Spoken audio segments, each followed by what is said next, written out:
Thank you. Representative Turzai.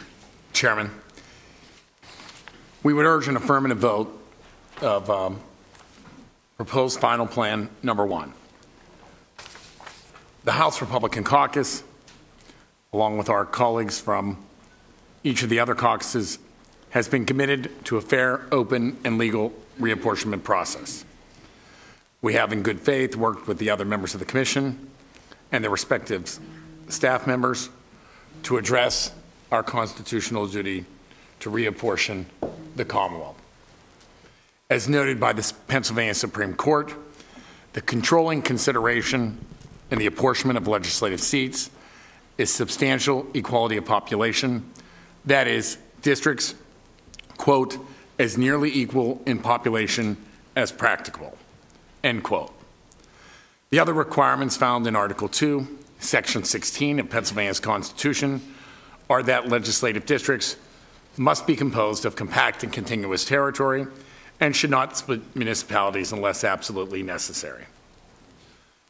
The fact of the matter is, since our vote on October 31st, we've had significant input. The Commission process in 2011 has been more open and transparent than ever before. In response to public comments and exceptions presented to the Commission, the final version of the House portion of the plan has changed in minor part. The most significant part was movement of the 115th legislative district from Lackawanna County to Monroe County. In the interim, there was a retirement of the seated member from the 115th legislative district.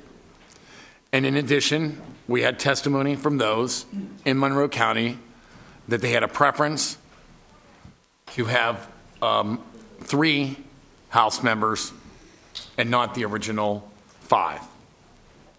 That has been accommodated and could only have been accommodated with the movement of a seat from the Lackawanna area to Monroe County.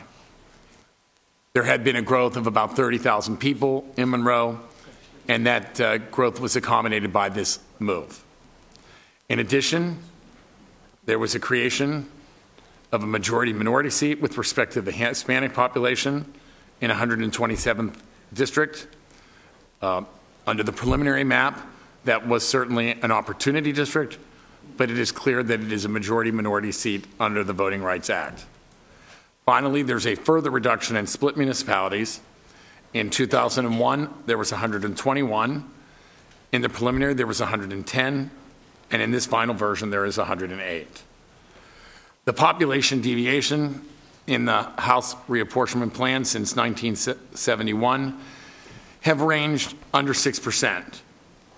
In this plan, the population deviation remains under 6%, and this compares favorably to the deviation in prior reapportionment plans and was in part necessary to reduce the overall number of municipal splits from 10 years ago.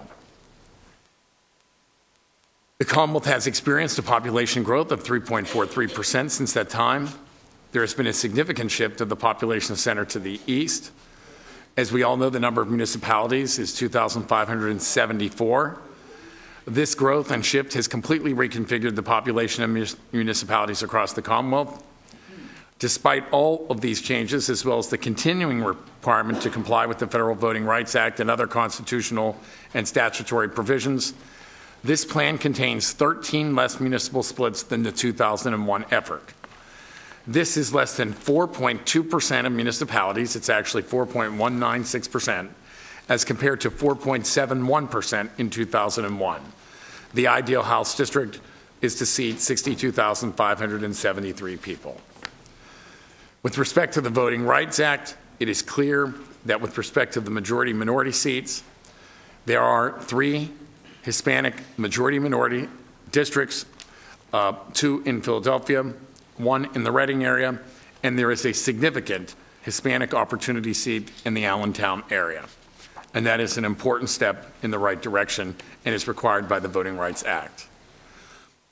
As everybody knows, the population change in all Republican districts statewide over the last 10 years has been a gain of 463,000 people.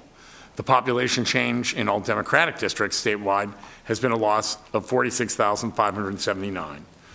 The greatest loss was in the Southwest. And in the Southwest, in particular, 26 of the 28 Southwestern Democratic seats lost population, and 5 of 7 Northwest Democratic seats lost population, 10 of 11 Northwest Republican seats lost population, and 6 of 16 Southwest Republican seats gained population. The seats that are being moved, there are 5 of them in total, are all a result of significant population losses. They are being sent, those 5 seats, from what are at the present time Democratic. Those that were Democratic are moving to Democratic voting areas. Those that were Republican are moving to Republican voting areas. The changes were not based on any political maneuvering. They were based on population results and population results only. 1 in Lackawanna is moved to Monroe. 1 in Philadelphia is moved to York. 1 in Pittsburgh is moved to Chester. 1 that straddles Allegheny and Washington is being moved to the Allentown area, and 1 in the Erie-Crawford area is being moved to the Berks County area, all driven by population changes. I must say that I would like to thank our complete staff in the House: Bill Schaller, Bob Nye, Tom Wieters, Dave Redicliffe, Jim Mann, Rod Corey, Ed Hussey, and Kathy Gallagher for their outstanding work and their overarching concerns with our constitutional and statutory requirements in moving proposed final plan number 1. I would also like to say it has been an honor to work with each and every one of these commission members, in particular my colleague in the House, Leader Dermody, my colleague in the Senate, Leader Pileggi, and Leader Costa. The chairman has been nothing but gracious and fair and treated us all with dignity, as he has with each of the witnesses that has appeared before this commission, and it has been an honor to be part of this historical process. We think we have absolutely met our constitutional and statutory obligations, and we urge a yes vote.